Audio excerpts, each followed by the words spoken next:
శుభోదయం అండి. ప్రేమలుంటే చాలు కలో గంజో తాగి హాయిగా బతికేయచ్చు, డబ్బుతో అవసరమే లేదంటారు. ఇవన్నీ మాటల్లో కానీ చేతల్లో అస్సలు సాధ్యం కాదండి. ప్రతి వారికి డబ్బు అవసరం. కానీ ఆ డబ్బు 500 సంపాదించి హాయిగా అన్నీ కనీసవసరాలు తీర్చుకొని తృప్తి పడే వాళ్ళు ఉంటారు. 1000 రూపాయలు సంపాదించుకొని తృప్తి పడే వాళ్ళు ఉంటారు.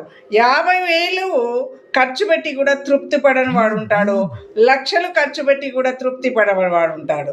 అయితే ఈ లక్షలు ఖర్చు పెట్టి తృప్తి పడని వాళ్ళకంటే ఈ 500 ఖర్చు పెట్టి తృప్తి పడే వాళ్ళు మిన్న.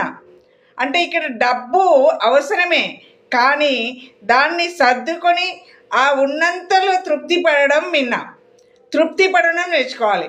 అయితే ముఖ్య విషయం ఏంటంటే డబ్బును తక్కువగా ఖర్చు చేసి ఆ తక్కువలో ఆనందాన్ని వెతుక్కోవడం ఆరోగ్యదాయకం, సంతోషదాయకం. అంతేకాని డబ్బు ఎక్కువ తక్కువ అవసరం లేదని కాదు.